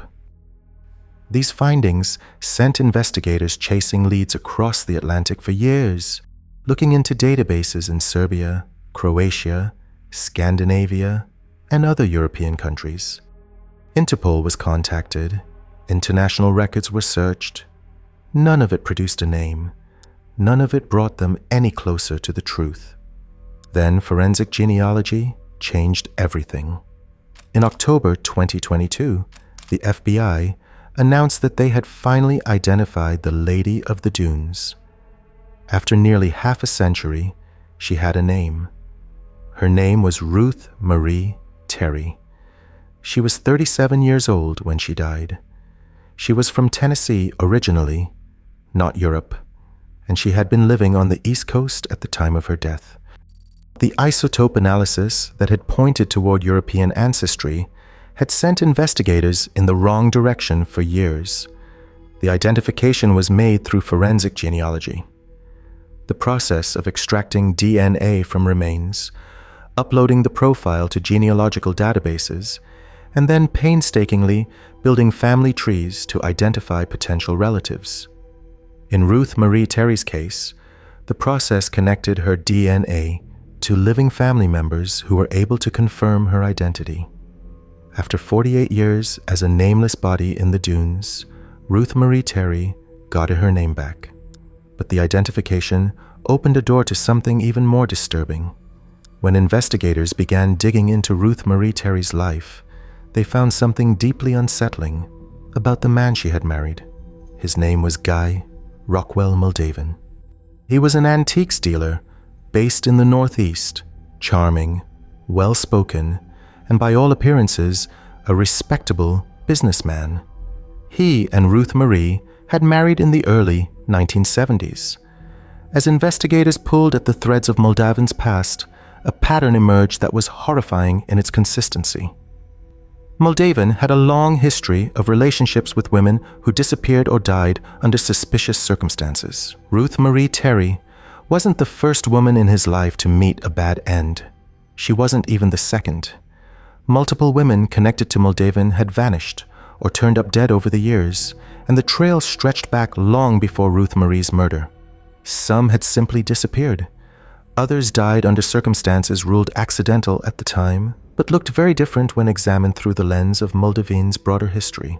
Investigators found that he moved frequently, changed social circles regularly, and gravitated toward women who were isolated from their families. Women whose disappearances wouldn't immediately trigger alarm bells. The picture that emerged wasn't a man who had committed one terrible act. It was a predator with a pattern.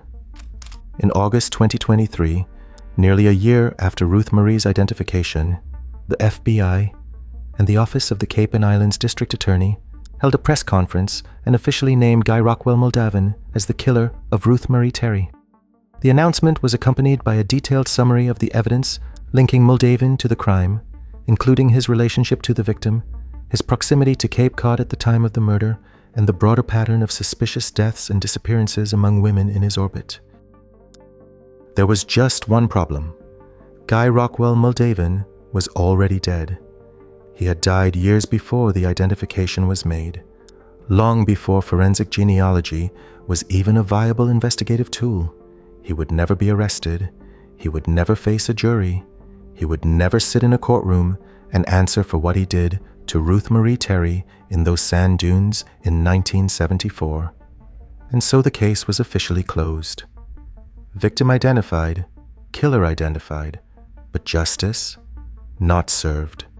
Not in any traditional sense of the word. A man who murdered his wife, mutilated her body to prevent identification, and then apparently went on living his life, marrying other women, conducting business, walking around free, died without ever being confronted with what he did. The removal of Ruth Marie's hands was deliberate and calculated. In 1974, fingerprints were the single most reliable method of identifying an unknown body. There was no DNA profiling. There were no genealogical databases. Dental records only worked if you already had a name to compare against. You needed a suspected identity first. Then you could pull records and check for a match. Without that starting point, dental records were useless. Fingerprints were different. They could be run through databases cold, without any prior suspicion of who the victim might be. By removing Ruth Marie's hands and part of one forearm, Moldaven eliminated the one avenue that could have identified her without anyone already knowing who she was. And it worked for 48 years. What he didn't account for was DNA. He couldn't have predicted it. In 1974, the idea that a molecule invisible to the naked eye could one day identify a murder victim was science fiction. Guy Rockwell Moldaven planned his crime for the world as it existed in 1974. He didn't plan for the world of 2022.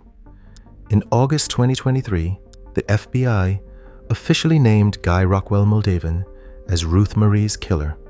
He was already dead, no trial, no courtroom, case closed. But there's one more thing. If Ruth Marie Terry really was one of the extras in those beach scenes from Jaws, filmed on Martha's Vineyard in the summer of 1974, then every time someone watches that movie, they're looking at a dead woman who wouldn't have a name for another 48 years.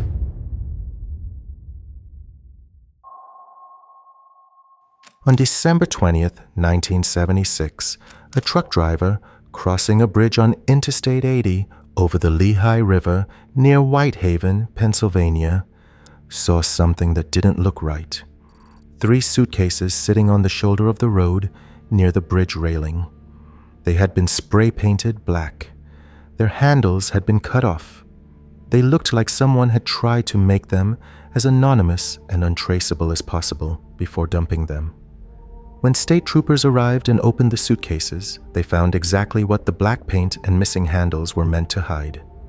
Inside were the dismembered remains of a young woman. She had been cut apart with surgical-like precision. Parts of her body had been deliberately mutilated in what investigators believed was an attempt to prevent identification, and she was approximately 7 to 9 months pregnant when she was killed. Her unborn daughter was found with her. The level of violence and the deliberate mutilation of her body was extreme even by the standards of Pennsylvania homicide investigators who had seen the worst of what people could do to each other. She had no identification. Nothing inside the suitcases linked back to a name or an address. No one in the area had been reported missing who matched her description. She was young, estimated to be in her late teens or early 20s, with dark hair and a slight build. That was all investigators had to work with. The Pennsylvania State Police launched a massive investigation in the weeks and months that followed. They distributed composite sketches across the entire Northeast Corridor, from New Jersey to Connecticut to New York to Massachusetts. They compared her dental records and physical characteristics against every missing person's report they could access in every state within driving distance. They investigated the suitcases themselves, trying to trace where they had been manufactured, where they had been sold, and who might have purchased them.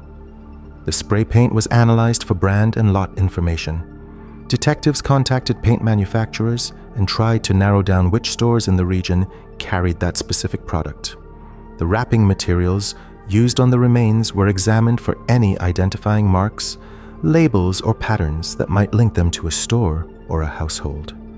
Detectives reached out to hospitals, clinics, and obstetricians looking for records of a pregnant young woman who had stopped showing up for prenatal appointments. They contacted social services agencies in multiple states. They ran the dental work through military and federal databases. It was an exhaustive, methodical investigation that consumed thousands of hours across multiple agencies. The thoroughness of the work was beyond reproach, and it produced nothing. No name, no match, no leads. Every single avenue led absolutely nowhere. Whoever this woman was, she had vanished from one world and appeared in another. The world of the dead, the unidentified, the unclaimed. For 44 years, she was known only as Beth Doe, a name assigned by the Carbon County Coroner's Office because her body was found near Bethlehem, Pennsylvania. Beth Doe became one of the most well-known, unidentified murder victims on the East Coast, a case that haunted the state police troopers who worked it and attracted the attention of volunteer investigators, true crime researchers, and forensic anthropologists for decades. Over the years, several attempts were made to identify her using advancing technology. In the 2000s, her remains were exhumed and DNA was extracted. Isotope analysis was conducted on her bones and teeth to try to determine where she had grown up and what regions she had lived in. The results suggested she might be of European origin, possibly from Eastern Europe, the Balkans, or even South America. This led investigators to explore international databases and contact agencies in countries like Serbia, Croatia, and Colombia. None of these efforts produced a match. The isotope analysis, as it turned out, was misleading. Just like the Lady of the Dunes case in Massachusetts, the science pointed in the wrong direction. In 2020, a forensic genealogy team working with the DNA Doe Project, a nonprofit organization that uses genetic genealogy to identify Jane and John Does, took on the Beth Doe case. Using DNA extracted from the remains, they uploaded genetic profiles to genealogical databases and began the painstaking process of building family trees, searching for relatives, and narrowing down potential identities. In March 2021, after months of meticulous genealogical detective work, they had their answer. Beth Doe was Evelyn Colon, and her age shattered everything investigators had assumed for over 4 decades. For 44 years, detectives had operated under the belief that the victim was a woman in her late teens or early 20s, young, but an adult. Forensic estimates had placed her age somewhere between 18 and 22. The isotope work suggested she was European, possibly an immigrant. Every theory, every lead, every database search had been built on those assumptions. All of them were wrong. Evelyn Colon was 15 years old, a 15-year-old girl from Jersey City, New Jersey. Not European, not an adult, a child, 9 months pregnant, dismembered, stuffed into spray-painted suitcases and thrown off a bridge in the dead of winter. Evelyn had grown up in Jersey City in a Puerto Rican family. She was a teenager living a difficult life in an urban environment, and she had become involved with an older man named Luis Sierra. Sierra was the father of her unborn child. The relationship, by any reasonable definition, was predatory. A grown man involved with a 15-year-old girl. The DNA, evidence that identified Evelyn, also pointed directly at Luis Sierra. Genetic material recovered from the crime scene, and the remains matched his DNA profile. He was identified not only as the father of Evelyn's unborn baby, but as the person responsible for her death and dismemberment. When investigators finally located Luis Sierra, he was still alive, still living in the United States. He was an elderly man now, decades removed from the crime. He had never once been suspected in connection with a murder. He had never been questioned by police about a missing teenage girl. He had never been investigated, surveilled, or even looked at sideways by law enforcement. For over 40 years, Luis Sierra had lived his life completely free of consequences for what he had done to a pregnant 15-year-old girl in 1976, Carbon County, Pennsylvania, where the suitcases were found and where the case had been investigated for 44 years, moved to charge Sierra with criminal homicide. He was arrested and brought before a Pennsylvania court. For the first time in more than 4 decades, there was a suspect in custody and a victim with a name. It looked like justice was finally coming. Then the case hit a wall that nobody expected.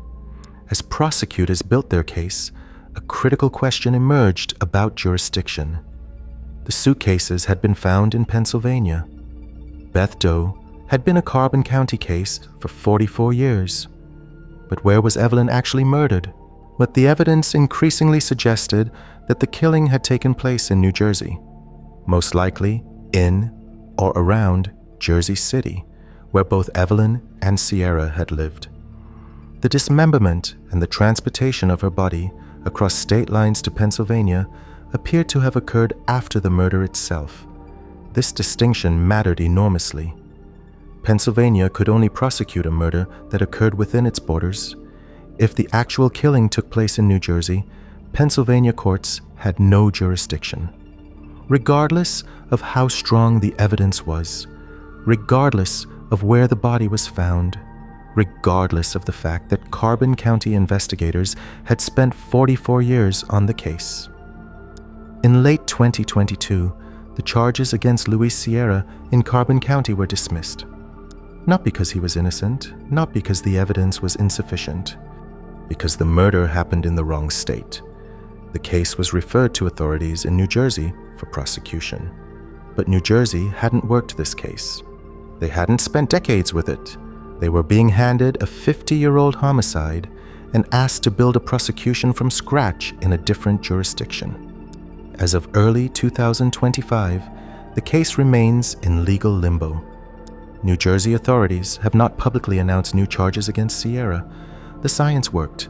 Forensic genealogy did exactly what it was supposed to do. The victim was identified. The killer was named.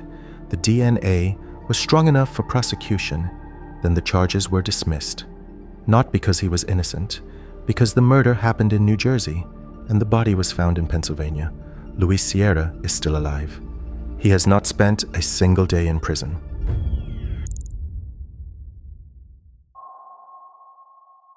In January 1981, 2 bodies were found in a wooded area just north of Houston, Texas. A young man, bound at the wrists, beaten to death. A young woman beside him, strangled. They were so badly decomposed that identification was impossible. No wallets, no identification. No one came forward to claim them. Harris County buried them in unmarked graves and labeled them John and Jane Doe. Just 2 more unidentified bodies in a county that saw more than its share of violent death. For 40 years, nobody knew who they were. But here's the part that makes this case something else entirely. The couple had a baby daughter, an infant, and she wasn't in those woods. She wasn't dead. She was gone. Just gone. And nobody even knew to look for her, because nobody knew her parents existed.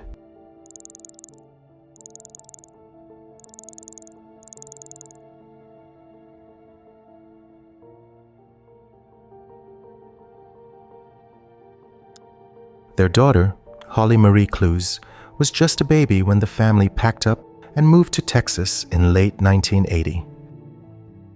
They were looking for work, looking for opportunity, doing what young American families do. Dean's mother, Donna Casasanta, expected regular phone calls. She expected updates about the baby. She expected to hear her son's voice. The calls stopped, suddenly and completely. No explanation, no forwarding address, no goodbye letter, no final message. One day Dean and Tina were in regular touch with their families back in Florida, and the next day they weren't. The line just went silent. Their families called, wrote letters, tried every way they could think of to reach them. Nothing came back. Then something strange happened. A group of people, described later as members of a nomadic religious group, showed up in Florida driving Dean's car. There were several of them, dressed plainly, speaking in vague phrases about God and community. They told Dean's family that the couple had willingly given them the vehicle and joined their communal group out west. They said Dean and Tina were happy. They told his mother not to worry. When family members pressed for details, where was this group? How could they reach Dean and Tina? The answers were evasive. The story didn't make sense, but what could the family do? Dean was an adult. If he wanted to drop off the grid and join some group, that was technically his right. The family was confused and worried, but they had no evidence of a crime. No body, no crime scene. Nothing to report except a bad feeling. And so they waited. For years. Then decades. Meanwhile, in Houston, the 2 unidentified bodies recovered in January 1981 sat in Harris County records as unsolved John and Jane Does. Periodically, A detective would pull the file, look at it, put it back. There was simply nothing to work with. No faces, no names, no missing persons reports that matched. The bodies had been found too late, in too remote a location, with too little evidence to generate meaningful leads. The first real break came in 2011, 3 decades after the bodies were found. The Harris County Institute of Forensic Sciences made the decision to exhume the remains for modern DNA testing. This was the first serious attempt to put science behind the identification effort. Samples were collected and entered into national databases. But at the time, there was no match. The DNA sat in the system, waiting. The breakthrough came a decade later, in 2021. Forensic genealogy, the same technique that had cracked the Golden State Killer case and dozens of other cold cases across the country, was applied to the Houston Does. Analysts built family trees from the DNA profiles, working backward through public genealogical databases to identify potential relatives. The process was painstaking, taking months of cross-referencing records, birth certificates, marriage licenses, and family trees that stretched across multiple states. The results were conclusive. The 2 bodies buried in Harris County for 40 years were Harold Dean Cluse Jr. and Tina Lynn Cluse, the young Florida couple who vanished in 1980 and never called home again. They had been murdered. Their deaths were brutal. Dean had been beaten while restrained, Tina had been strangled, and their bodies had been dumped in the woods like garbage. They had been in their early 20s. They were parents. They were trying to start a life. And someone had taken all of that from them. The identification answered one agonizing question and immediately raised another one. Where was Holly? The baby hadn't been found with her parents. There was no third body in those woods. Whoever killed Dean and Tina had taken their daughter. For 40 years, Holly Marie Cluse had been somewhere in the world, and nobody, not her grandparents, not law enforcement, not anyone, had been looking for her because nobody knew her parents were dead. The Texas Attorney General's Cold Case and Missing Persons Unit was, in collaboration with the National Center for Missing and Exploited Children, launched a full-scale effort to find Holly Marie Cluse. They knew she would be approximately 42 years old now, a grown woman who had lived her entire life not knowing who she really was or what happened to her biological parents. In June 2022, after months of genealogical investigation, they found her. Holly Marie Cluse was alive and well, living in Oklahoma under a completely different name. She had been raised by a loving family that had adopted her as a baby through what appeared to be a legitimate process. She had grown up in a stable home, gone to school, built a life for herself, gotten married, and had children of her own. She had no memory whatsoever of Dean or Tina. She didn't know she'd been born Holly Marie Cluse. She didn't know her parents had been murdered in Texas when she was an infant. Her entire identity, everything she believed about where she came from, was suddenly and completely rewritten. The reunion between Holly and her biological family, particularly Dean's mother, Donna Casasanta, was covered extensively in the media. Donna had spent over 4 decades not knowing what happened to her son, her daughter-in-law, or her granddaughter. She never stopped wondering. She never stopped hoping. And at the end of it all, she got to hold her granddaughter for the first time since Holly was a baby. Donna was in her 80s by then, but the case is far from closed. As remarkable and emotional as Holly's discovery was, the most important question, the one that sits at the center of everything, remains completely unanswered. Who killed Dean and Tina Cluse? And how did their infant daughter end up separated from them and placed into the adoption system? Investigators have focused significant attention on the mysterious nomadic religious group that returned Dean's car to Florida in 1980. This group, whose exact identity has never been established, appears to have had direct contact with the Cluse family around the time of their disappearance and murder. How did they end up with Dean's car? What was their relationship to the young couple? Did they have anything to do with the murders, or were they simply an unrelated group that acquired the vehicle afterward? And most critically, Was this group responsible for taking baby Holly and placing her into the adoption system? None of these questions have been answered. No arrests have been made. The identity of the nomadic group remains under investigation, and authorities have acknowledged that after more than 40 years, tracking down members of an unregistered traveling religious community is an enormous challenge. Records from that era are sparse. Memories fade. People die. What investigators do know is that Dean and Tina Klaus were murdered violently. Their baby was taken, and someone went to the trouble of returning the family's car to their relatives in Florida with a story designed to prevent anyone from asking more questions. That's not random. That's not a robbery gone wrong. That's coordinated. Someone planned this. Someone executed it. And someone got away with it. Holly Marie Kloos is alive today, living in Oklahoma. Her parents have been identified and given back their names after 4 decades in unmarked graves. But no one has been charged with their murders. The nomadic group that showed up in Florida with Dean's car and a story designed to stop anyone from looking, they've never been identified, never been questioned, never been found. Someone got away with it.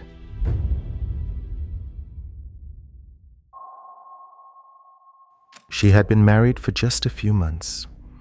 19 years old, living in a small apartment in Lancaster County, Pennsylvania, starting her life with her new husband.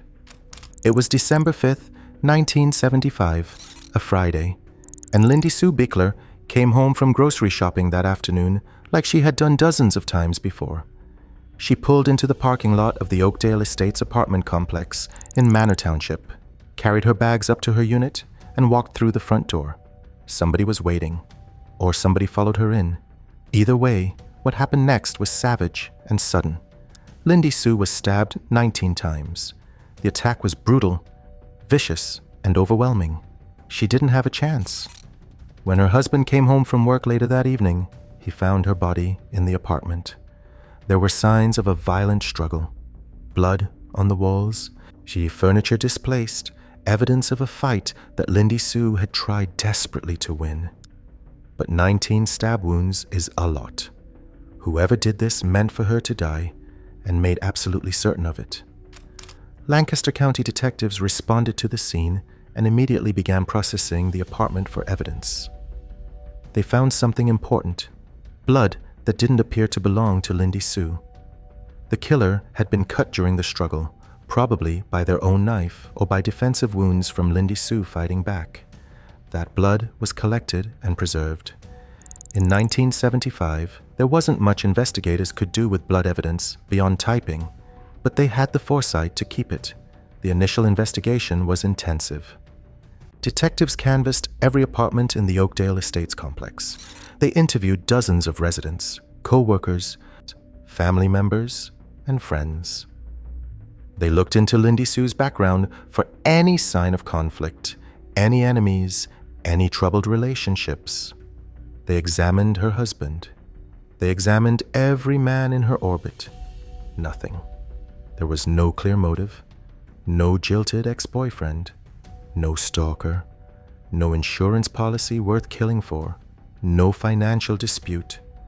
Nothing that explained why a 19-year-old newlywed had been stabbed to death in her own apartment on a Friday afternoon.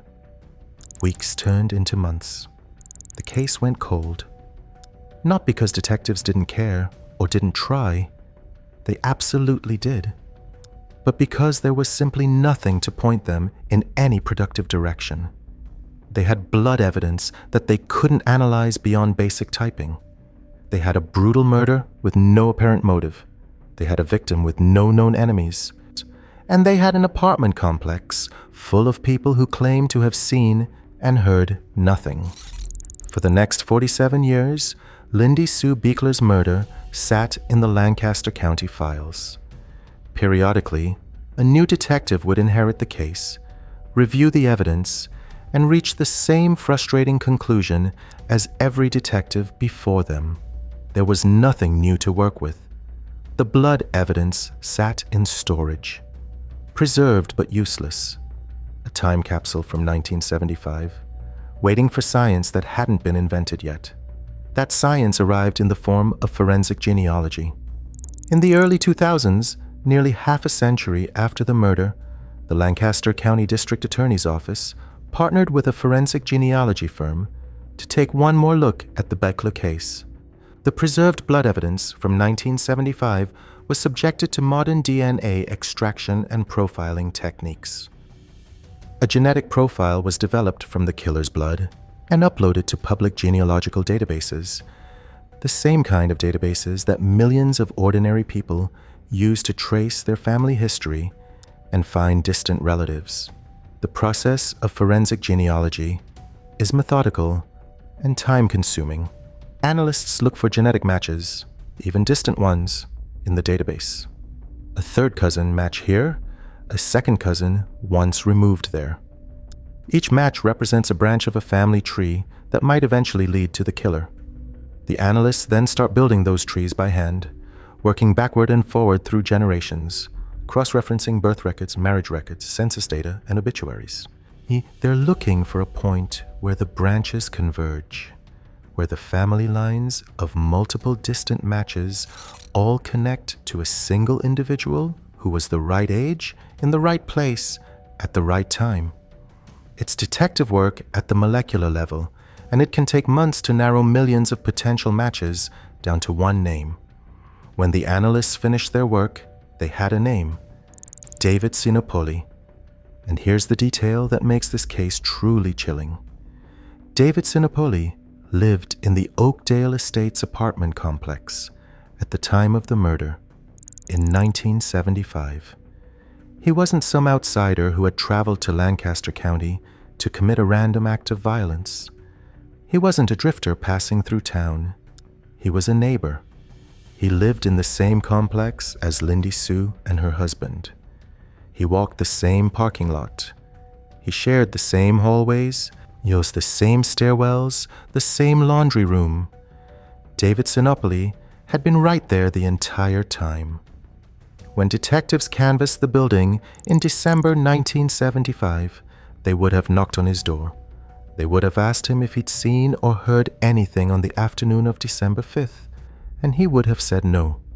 He would have looked them in the eye and shaken his head and told them he didn't know anything about what happened to that poor girl a few doors away. Then he went on living his life.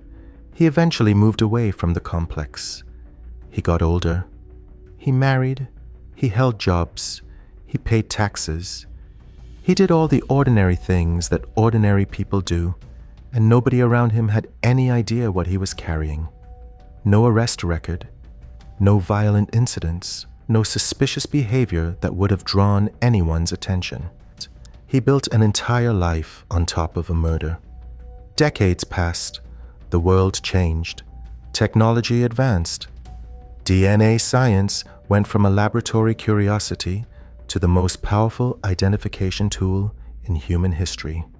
And David Sinopoli had no idea that a few drops of his blood, left behind in a dead woman's apartment in 1975, were sitting in an evidence room in Lancaster County, perfectly preserved, waiting for the moment when they could finally tell the truth. Once investigators had the name from genealogy, they needed to confirm it with a direct DNA comparison. A family tree can point you toward someone, but it's not proof. They needed Sinopoli's actual DNA, and they needed to get it without him knowing. Detectives began surveillance. They followed Sinopoli through his daily routines, to the store, to restaurants, and through his neighborhood, watching and waiting for an opportunity to collect a discarded DNA sample. They couldn't approach him. They couldn't tip him off. If Sinopoli realized he was being watched, he could lawyer up, destroy evidence, or flee. So they waited, day after day, watching a 73-year-old man go about his quiet life while knowing what he had done 47 years earlier. The break came when Sinopoli threw away a coffee cup at a convenience store. Investigators retrieved the cup from the trash and rushed it to the lab. The DNA on the coffee cup matched the blood from the 1975 crime scene. It was conclusive. David Sinopoli had left his blood in Lindy Sue Bickler's apartment 47 years earlier, on the day she was stabbed 19 times and left to die. On the morning of the arrest in July 2022, detectives showed up at David Sinopoli's home and placed him in handcuffs. He was formally charged with first-degree murder in connection with the December 1975 stabbing death of Lindy Sue Bickler. He was 73 years old at the time of his arrest. A 73-year-old man living a quiet life who had spent nearly 5 entire decades walking around as a free man after committing what investigators described as one of the most violent and savage murders in Lancaster County history. Sinopoli was held without bail. His case moved through the court system as the prosecution prepared for trial. The forensic genealogy evidence, combined with the direct DNA match from the coffee cup, formed the foundation of the case against him. David Sinopoli was arrested in July 2022 and charged with first-degree murder. He was 73 years old. No motive has ever been disclosed. There's no known connection between him and Lindy Sue beyond the fact that they lived in the same apartment complex. The blood she drew from her attacker while fighting for her life in 1975 sat in an evidence room for 47 years. When detectives finally knocked on his door, they weren't asking questions. They had the answers.